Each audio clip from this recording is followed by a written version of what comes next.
So the most important thing to know when you're charged with a crime is that there's a world of difference between being charged with a crime and actually being convicted of a crime. So you've heard about it on TV for your whole life, that we all have constitutional rights. You have the right to remain silent. We're all presumed innocent of any crime we're charged with. The government, the state of Minnesota would have the burden of proving your guilt beyond a reasonable doubt. So there's a whole criminal justice system in place in order for the courts to determine whether people are actually guilty or not guilty of criminal offenses. So if there's one bit of advice I could give you, it'd be to exercise your rights. Have an attorney help you with it, and don't just walk into court and plead guilty.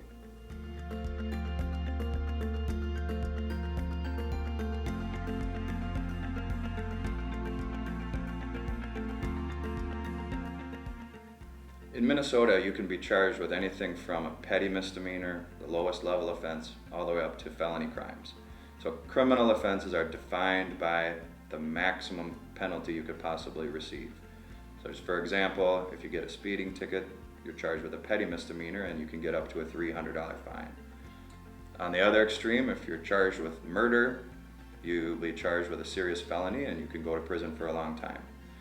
So there's levels in between there. In Minnesota, we have misdemeanor offenses and gross misdemeanor offenses.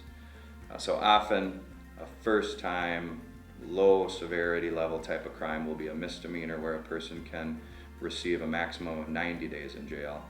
And a gross misdemeanor is usually a little more serious. You can get up to a year in jail. So when you're charged with a crime, step one is to figure out what type of crime is this. And that's determined by figuring out what that maximum penalty is, and then take it from there.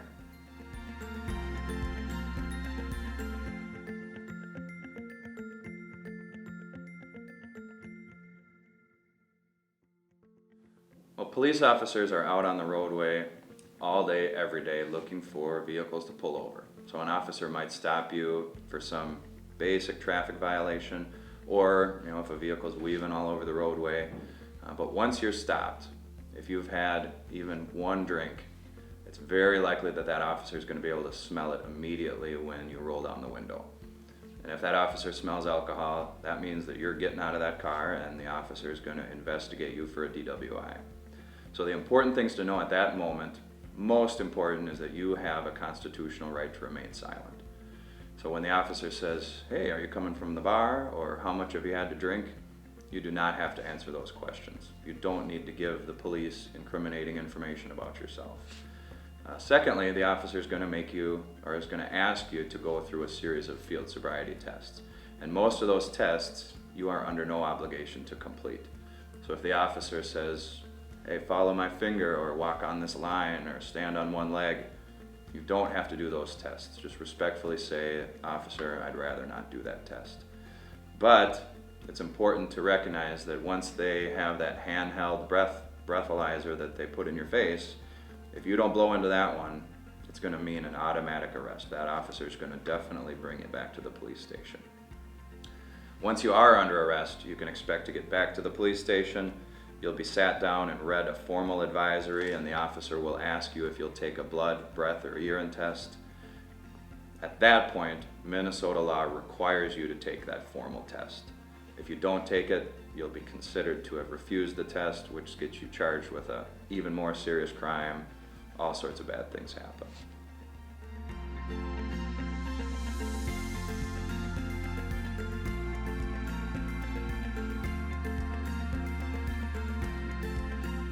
So in Minnesota, there's absolutely no difference at all. In other states, they make a distinction between a DUI, which might be driving while under the influence of, say, a controlled substance, a drug, versus DWI, which would be driving while impaired by alcohol. But in Minnesota, we don't make that distinction at all. If you're charged with a DUI, you're charged with a DWI. They're really the same thing. However, in Minnesota, we do have laws that prohibit both driving while impaired by alcohol and driving while impaired by a whole array of different drugs and controlled substances.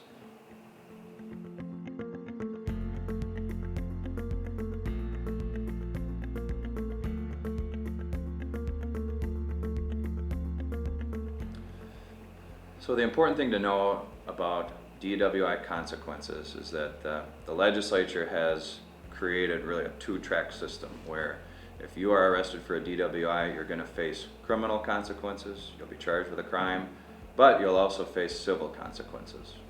Maybe you lose your driver's license, or they might even try to forfeit or keep your motor vehicle.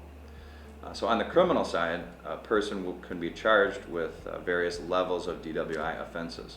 So a first offense without any real aggravating circumstances, you'll just get a misdemeanor. But if you have prior DWI offenses, or you have a really high alcohol test, or you have a child in the car, as an example, some of these factors will get you charged with a more serious DWI offense. So it can go from misdemeanor up to gross misdemeanor, even up to felony level in Minnesota if you have enough prior offenses. So a felony level DWI, just simply the crime of driving while impaired, you can go to prison for up to 7 years in Minnesota. So on the civil side, you'll face consequences like revocation of your driver's license. That can be anywhere from 30 days up to 6 years for the most serious cases. You also will face plate impoundment. That's those whiskey plates that we hear about, and you see them out on the roadway. They're white plates. They always start with the letter W, pretty much, branding you and your car as a DWI offender out there on the roadway. And then even more serious cases, you can be subject to a vehicle forfeiture, and that's literally the city or the police department or the state patrol taking your vehicle and keeping it forever. The legislature put this law in place to try to take cars away from drunk drivers. But the important thing to know is whether it's the criminal or the civil consequences, you have a number of rights. There are different ways to challenge the government trying to do these things to you. You can have a lawyer help you with this all the way, and that's what I'd recommend that you do.